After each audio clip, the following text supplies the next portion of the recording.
Hey, what's up, my FamLit squad? It's your boy, the star of chemotherapy, and I'm here to talk to you today about time crystals. So, time crystal isn't really a crystal in its normal, definition, right? It's not something you can hold, but it's more of like a cluster of atoms or random particles that just keep returning to their original orientation over a certain period of time. Like, they can't be stationary atoms, there has to be change within them. But then over time, they start returning to their original position. Now, it was originally considered impossible because, that it'd be a perpetual motion machine. That's impossible, right? But then, from what I can tell, they act through like a quantum fluctuations on a microscopic scale. I don't really know that much about them, to be honest. I have no business making a theory for them, but I'm making one anyway. So if y'all have any problems with my theory, like you did last time, just post them in the comments below, man. So then this is a diagram of one of the time crystals that was made in early 2016. It's a string of ytterbium atoms. It's around 2.5% of a millimeter long, and it just oscillates back into its original position every so often. If enough energy is directed into it, it starts melting.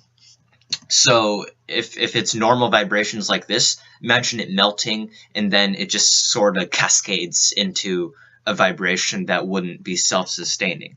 So then another one that was made in late 2016, it's a cluster of nitrogen vacancy centers in a in a diamond crystal. I think it's diamond, might be just carbon, but I don't know how to draw nitrogen vacancy centers, so that won't be part of this presentation today. So then the point I want you to remember from this is one, time crystals always return to their original configuration, and two, currently a lot of them act through quantum fluctuations. So now let's get to the real meat of the topic. If you watched one of my previous videos, does quantum mechanics imply immortality?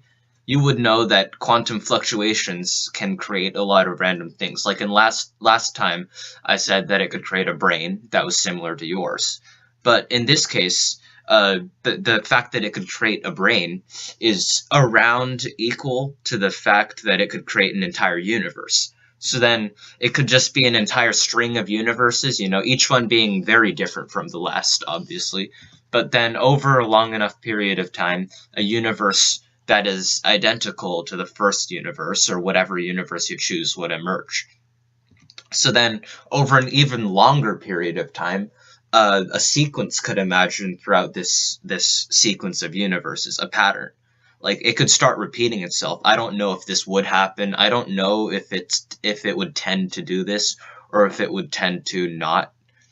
Like, to be honest, I'm not a good judge of that. I haven't done the maths. I didn't pass algebra 1, so I don't know.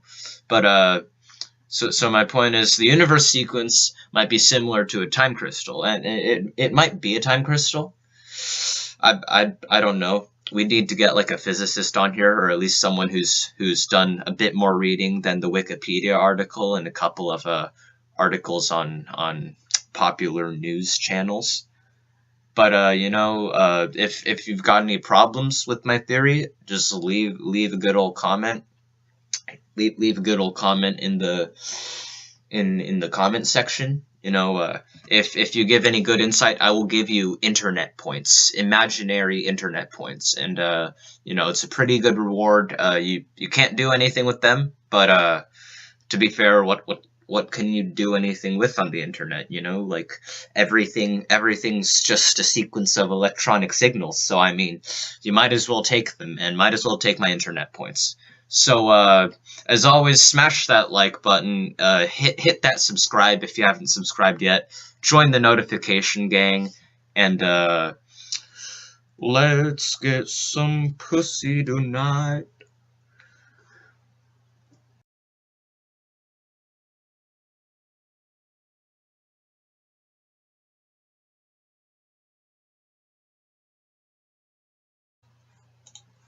There's 104 days of summer vacation, and school comes along just to end it. So the annual problem for our generation is finding a good way to spend it.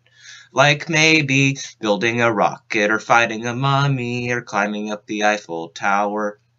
Discovering something that doesn't exist, or giving a monkey a shower. Surfing tidal waves, creating nanobots, or locating Frankenstein's brain. Finding a dodo bird, painting a continent, or driving your sister insane. As you can see, there's a whole lot of stuff to do before school starts this fall. So stick with us, 'cause Phineas and Ferb are gonna do it all. So stick with us, 'cause Phineas and Ferb are gonna do it all. Mom, Phineas and Ferb are making a title sequence.